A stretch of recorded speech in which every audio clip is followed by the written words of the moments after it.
Hey, welcome to What's the Juice Cuz, where we explore your outer space by starting with your inner space. Orbit around that, and that's your juice, cuz.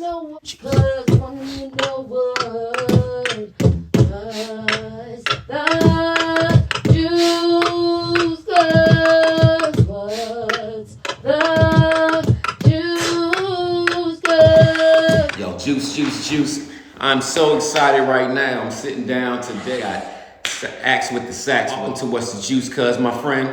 Glad you made it in. What's going on, bro? How are you? I'm alright, man. You told me you had a show last night, right? Yeah. Yeah. you still hurting from Feeling it? a little bit. Get home at like 3:30. You know. How'd the show go? It was good. It's not my typical thing. It's a new venture I'm doing with just saxophone. Okay. So it's like me and my friend Frankie. He's a great DJ. Okay. He's got this setup. It's so crazy. Like the first day I met him, because he was doing this EDM show, and then this bar that I perform at hit me up, and they're like, "Yo, he's looking for a saxophone player." I was like, I never just backgrounded EDM before, but Yeah. For the people who don't know exactly what that is, EDM music. What? electronic dance music. It's I got you. I can't even think of. I'm not a big fan. You got to hear it. It's easy to vibe to. I know a lot of people, take a little pill or something and then they love it. Yeah. No, but anyway, it was my first time doing it, and it was lit. It's fun, and it's easy to play along to. That shit is so it's perfect for like just soloing on. Gotcha. Like it made it so smooth. But like I remember when he showed up, bro. Like you do a show, the DJ's there. He comes in with his speakers, his turntables, his controller. Yeah. It's like 4 pieces. He comes in. He's got like 12 different pieces of equipment. He's got all these lights. He makes it a glow party. Like, I got you. He goes in, bro. So these parties have a lot of ambiance to it. Yeah. Gotcha. He's like, "Here, I want you here tonight." And he put these glow lights around me. Okay. So I was like center stage. I was like, "Oh, this is wow, thank you." It was lit. He's a great guy. Shout out Frank. But so this is so we did that one, and then they liked it. So now we do it once a month, every month. That's great, man. Yeah. So it's nice because you know how it is when you're setting up a show and you're reaching out to artists and people aren't getting back to you right away. Some people aren't promoting. Some people aren't getting their dues in or whatever. Yeah. And it always comes together, but while you're doing it, it can be such a headache, Yeah. It just causes anxiety. Yeah. You know it's going to come together, but it still stresses you out. This is just like show up and play. Gotcha. So it is a nice reprieve from that. Notice I just hit a growth spurt. That's what happens when you hang out with Juice. Probably one of my Strain Boys. I've seen your other ones as well. But I remember the first time I seen you, it was a lot of rappers. It was like real hip hop heavy, stuff like that. So you just stood out with the saxophone, and then you just going in and then you're rapping, and it's just like your music's fun. The whole aura of it, like it was just cool to see. You know what I'm saying? Thank you, man. I really appreciate it. Now, straight up, because as artists, we always appreciate originality as much as we can. Yeah. And standing on what you're doing and not conforming. With the sax, like, did you always play it? Is that the only instrument you play? Like, I'm trying to figure that out. Like, did you just like, I have a cousin that play like 11 instruments. You one of those guys, or you just? Yeah. Oh, okay. Yeah, I play a lot of stuff. Oh, okay. I've been into music since I was little. My dad was in a band from like the time I was born. Dope. Okay. And then like he switched genres and started another band. And like blood. So my whole life, yeah. What kind of band did he do it first, Pops? He was a drummer in a rock band. Let's go. Okay. And then they had me and my brother, and he was like, "All right, I gotta be a dad now. No more of that." Got you. And then they all missed it so much. They're like, "Let's try bluegrass." Okay. So yeah. like, they completely switched it up. Okay. And now like he's, oh my gosh, he's been doing this for like 30 plus years. Man. And my dad's in his 60s, but he's going to headline at this bluegrass festival in like April. That's so cool, man. Yeah, and he's like 60. That's like, so cool. Wow. That's so cool. Get For real. the VIP treatment in the woods, bro. When my father was in law enforcement, he went to conventions where they had these conventions. Okay, yeah. So at the conventions, they feed these guys royalty. They, law enforcement. Yeah. So they went. It was music playing, live music, and it was this bluegrass music, and the guy kept singing about something called the Babalu. And it was funny because I'm from Maryland. I'm hearing somebody speak like this, and I don't know what he's saying. It's really thick to me, So I hear like ba ba ba low and ba ba ba low, but everybody was rocking. I started rocking. I didn't even know what he was talking to me, lady, because it was like you could see the blues in it, you could see the folk music in it, you could see the elements in it, because they weren't just standing there either, and it wasn't quite like river dancing tradition. It was like they were rocking, like they were musicians. It's definitely a feeling, Gotcha. But I mean, all music relate, just like we were talking about EDM. Like, if it hits you, it hits you. Yeah. I just look at it because when I was younger, I'd have you're not thinking so objectively. So you're like, this is my shit. Yeah. That stuff sucks because I don't like it. How could anybody like that? But it's like, I think it's also when you get into making music, you get you have a higher appreciation for it. Yes. And it makes you, it kind of rounds out your whole view of music, and you realize the work that goes into it, I mean, absolutely. Now when you listen to a song, you're like, oh my, I don't like that, but I appreciate the effort that went into making it. It's that's, absolutely. There's a lot of stuff like that it's once you actually delve into it, you're not on the outside looking in. Right. It's easier to understand how people come to it in different angles, in different ways, and you can appreciate it that much. That's so true. There's this thing, a memoir from a lady. She was a hospice nurse, and she did it for 40, 50 years. And you can check it out, but she came up with memoirs, and she had stuff in there. And she spoke about how it didn't matter who you were, where you were from, money, anything. People kind of spoke about the same things in your last days. And a lot of it was do that thing that you wanted to do. See that person, venture out, create, because we take for granted stuff, when in this density, what makes it, different than the afterlife, or I guess before life, or whatever you call that, is we can have hope in this density. And that hope allows you to be able to change your circumstances. Think about it. If you didn't have hope in this density, anybody, you really, how are you going to change anything? Why would you get up and do anything? You know what I'm saying? So the juice in it, is, your pop doing what he's doing, you seeing that, and then now he's 60, still headlining, validating everything he's been doing. Yeah. You see what I'm saying? To him and to people that love him, he's making a wave that's great. You're carrying it on, doing it your way. That's that juice. There's a lot of people who are on the cusp, they're on the threshold, you know what I'm saying, of trying to, maybe I should make that logo, maybe I should, go for that job, or maybe I should learn this new thing. Right. And they're stuck in a little bit of a rut. You feel what I'm saying? And so we neglect the juice, Kyle. What other instruments do you play? I play piano, guitar, ukulele. What's a ukulele, bro? Is that a horn? It's a little Hawaiian. Okay. All right, got you. String. I think I seen a picture of that or something. I played at the Valentine's show last year with the String Boys. Okay. That joke is so funny. I did a cover of "I Want to Love You" by Akon on that joke.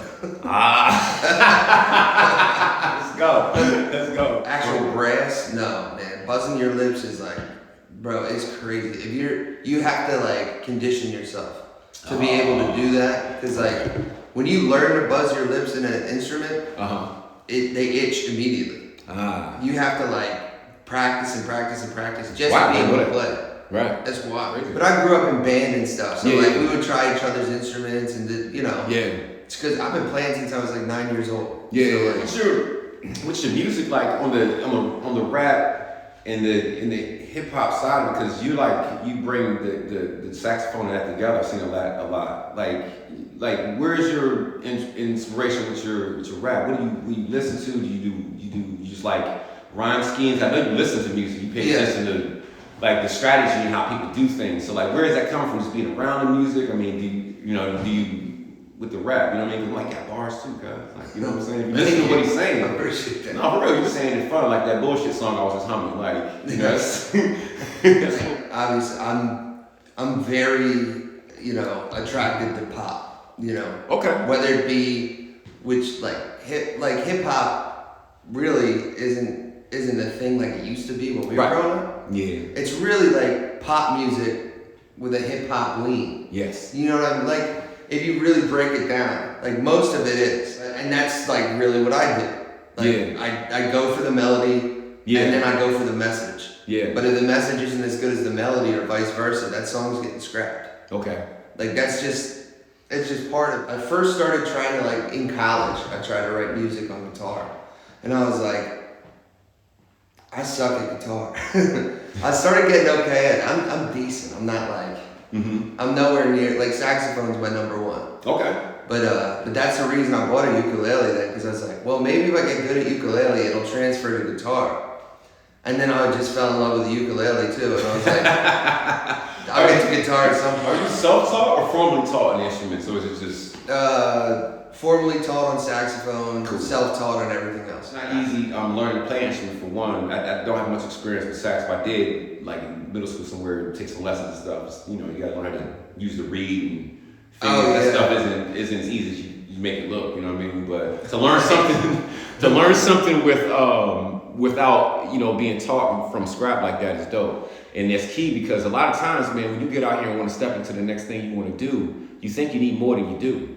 I saw Wallow he talked about it from $1 Million Worth of Gaming, said, man, he was duct taping his phone to the wall. You know what I mean? To get his thing popping. Yeah. Another one, Earn Your Leisure. They said they had the phone in the closet or something, So it's important to know these little tidbits, you know what I'm saying? Even though they're like small victories to that said person, it's still something you need to do to get to the goal, you know what I mean? So. Yeah. Oh, to get back to your point about like being positive for others, like, to like send that hope message. So like people keep striving. Yeah. That's great, but when that's not helping you individually, I tell you what, the best thing you could do is do something challenging. Everything else for the rest of the day is going to be easy. Because I have days where I'm like, I'm ready to record, but I'm not here. Right. So I'm sitting there, I'm wasting time. I'm like, what the hell am I doing? If you have the time anyway, get up, go to the gym, do something. Do some kind of strenuous activity, exercise, something. Go do a chore, go clean your room, go get something done, accomplish something. Yeah. Then go sit down. I guarantee you're gonna record something great. It goes for everything, not just music. Like challenge yourself first thing, and then go attack the day because you already did the hardest thing you're gonna do all day. I saw a guy online talking about that. He hates running, so he runs a mile first thing in the morning. Yeah. He hates it. He was like, he loves running. He's like, no, I hate it. But to your point, you got that done already. You just do it. You just force yourself to go, because like that voice, everybody has that voice in their head that's like, yeah, but we could just sit around on our ass all day. Yeah, do it later. Yeah. It's hard to beat, but if you don't try, you'll never beat it. But the more you beat it, it never goes away, but it gets real quiet. And what you're talking about too, man, is like we got the ability to tune ourselves. And scientifically speaking, I'm no expert, but the little stuff I've been watching, we're antennas, man, we're filters. So like we can tune ourselves. Like so the stuff we're in around affects us. So if what you're telling yourself, don't got the juice, you're gonna be dark. So what do you have in the pipeline? Like do you have any EPs? I know you got, playing music, what's the trend for you? Where are you headed with all this? So I'm ready finally to release my first album. I'm doing one song at a time, and then I'll do a whole album release when all the singles are out. My biggest problem was that I'm hard-headed with cause I just like with instruments, like I'm self-taught on everything except saxophone. Okay. I'm self-taught with my engineering too. Oh, gotcha. So when I'm recording, like I did all that myself. Like I figured it all out by myself. Let's go. And 8 years later, let's go. I finally mastered, like radio edit ready, my first song. literally 2 days. It's the first time I actually got it like that quality, and I'm like, holy shit. And I know like if I just would have like taken some courses online or something, right. I would have got it done earlier. Yeah. But like that's, I set my own roadblocks up so I can knock them down, I suppose. I swear, man. That type of stuff holds people back. You know what I mean? Oh, I've been in my own understandably so, Oh yeah, and everybody gets in their own way. It just let's go. When you can admit it makes it easier to accept because then because when you lie to other people about it, you're lying to yourself too. Yeah, absolutely. And you try to make it seem like it's not as big of a problem as you know it is. Mm-hmm. And then that's what leads to the hopelessness. Yes. Shit like that. Like you gotta be honest with yourself. Yes. And part of being honest with yourself is if somebody asks you that question point blank, you can't be like, oh no, man, I got that in the bag. You don't, dog. You don't. You fucking lie, man. I'm spitting you. That joke just pops up. You got the album. So how many songs is on the album? 10 right now, but it's about to be 11 with this one. Let's go. And then you got what's the name? You got the name of it and everything? It's going to be called LBOE, Elbow, for a little bit of everything. Yeah. Can't wait to hear it. So you're gonna drop every one. That's good. I heard that's how you're supposed to do it anyway. You know what I mean? Yeah. And nowadays it has a bigger impact than just doing the album drop. But some of these songs have been done for a minute. But what I'm doing now is, other than like figuring out the engineering like to a better degree, the content part. So I've got hours of content for like half the songs so far.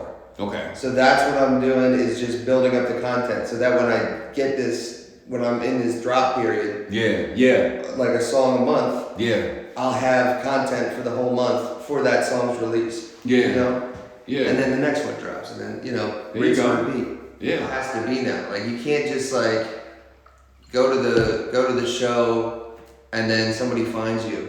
Like the chances of that happening are very slim. Shoot, they want somebody that pretty much got it as high as they can get it, can afford it, and then they want to buy you. You know what I mean? Like they want you to already have fans. In other words, already have your own. You're pretty much. You better already be selling out venues already. And they're like, all right, we'll sign you now. For what? I already did it. So, you're right though. With the content,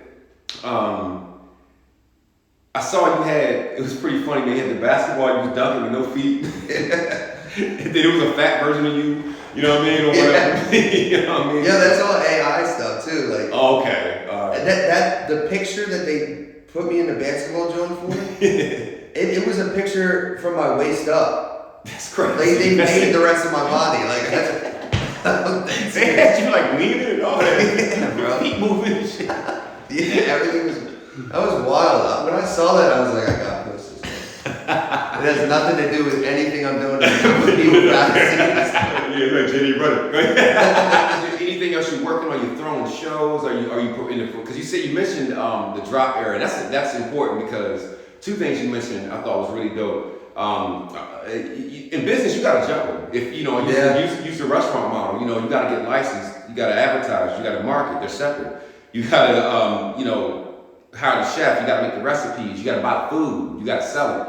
And what's unique about it with business is that if you don't do one aspect of it, the whole thing kind of just doesn't work. It's an endless juggle until you get to your goal. And it's the same thing with anything else you want to do. You're talking about making the music. You're not even talking about like with your feet up with bags of bread. You're just talking about just to get yourself out there. Right. You had to sit in the lab, figure it out, accept how you wanted to do it, make your music.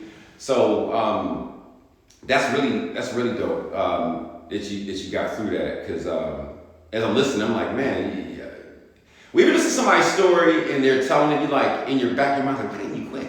Like, because it's so hard. Yeah. It's like, but that's good though. And only in America you can level up like that. You know what I'm saying? Oh yeah, we're blessed in the way that like, because of like the ideals of what this country was founded on and supposed to be. Mm-hmm.